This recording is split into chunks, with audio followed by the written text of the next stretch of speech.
Друзья, всех приветствую, всем доброго времени суток. Давайте сегодня посмотрим на рынок, что вообще происходит по золоту. В прошлом обзоре мы ожидали, что цена пойдет на снятие данной ликвидности, но в силу того, что волатильность падает, из-за того, что у нас скоро начинаются новогодние праздники, золото не сняло данный фрактал, в силу того, что мы рассматривали шортовые позиции. Когда мы увидели, что цена не может снять данный хай, мы получили манипуляцию с азиатским хаем, в лондонскую у нас сессию. Далее, переходя на 15-минутный таймфрейм, у нас сформировался нисходящий контекст, и локально мы входили в позицию здесь маркетом, и нам удалось забрать 1 к 8. Финальная цель была до данного фрактала. Так, если рассматривать в рамках текущего дня золото, то в целом азиатская сессия у нас пока остается лонговой. На часовом таймфрейме у нас был часовой имбаланс, но его мы пока перекрываем. То есть не очень получается у нас хорошо для развития дальше лонгов. Будем смотреть, что покажет лондонская сессия. Вероятно, все мы можем пойти на снятие данных лоев, тестирование часового имбаланса и либо же снятие нижнего, даже данной ликвидности уже отсюда смотреть какие-то позиции в целом золото, буду смотреть боковики на этой неделе. И особо интересных прям движений от него ожидать не стоит. По евро и USD забрали шикарную позицию 1 к 3, даже немного больше. Какие факторы были входом? Остается у нас лонговый контекст на вчерашний день. Мы снимаем азиатскую сессию. После снятия уже азиатской сессии мы видим 15-минутный слом. Вот здесь, мы получили 15-минутный слом и входили маркетом на позицию снятия глобальной цели данной отметки. Вот глобальная цель. И четвертую цель мы кинули немного повыше запасом. Если смотреть евро, сегодня то цена в целом стремится, на мой взгляд, к тестированию нижнего у нас дневного имбаланса. Это нам говорит о снятии глобального уровня ликвидности. Шортовая сессия у нас очень агрессивная. Посмотрим, как откроется Лондон. Вероятно всего мы увидим немного заход выше и выход вниз в целом. Евро очень хорошо ходит. В прошлый раз, ожидали мы снятия данного уровня ликвидности, но и произошло прям очень шикарно. Так, следующий актив у нас по фунту. По фунту мы также рассматривали выход вверх и снятие уровня ПВХ, то есть хая прошлой недели. Это и произошло, как и по евро. Агрессивные шорты пошли со вчерашнего дня и продолжались уже у нас, как мы видим, на азиатской сессии.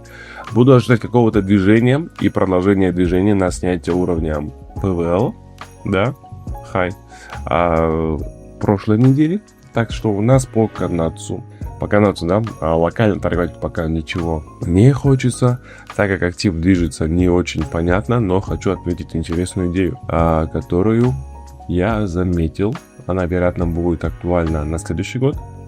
А если рассматривать месячный таймфрейм, по канадцу мы увидим, как цена здесь оставила 2 равных максимума в понедельник. Вот. Думаю, увидимся. 3 февраля, то есть когда год только начался, мы сняли данную ликвидность, начали агрессивно падать в прошлом месяце. Цена в ноябре пришла на тест месячного имбаланса, протестировала его, и месячный баланс.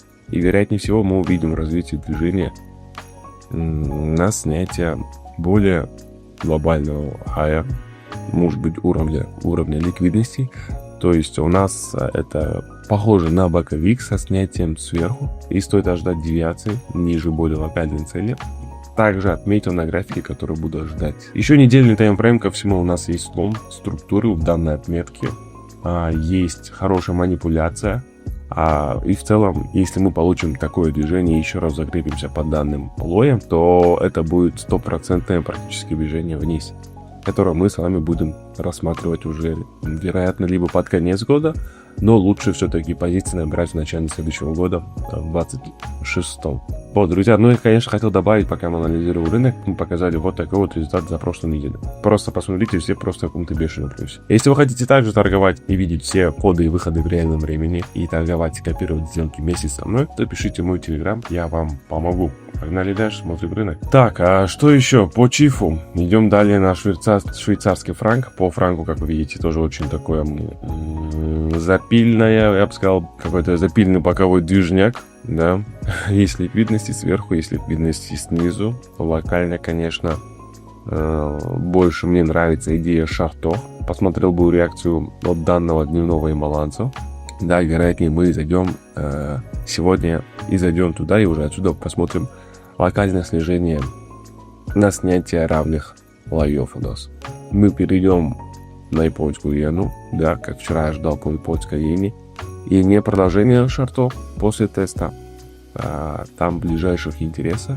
Так и произошло. На сессии мы пришли на тест зоны интереса, протестировали ее и их продолжение. Снижение на финальный таргет мы так и не сняли, но, как вы можете заметить, у нас потом была некая манипуляция еще в нью-йоркскую сессию, и все равно данный таргет был не снят.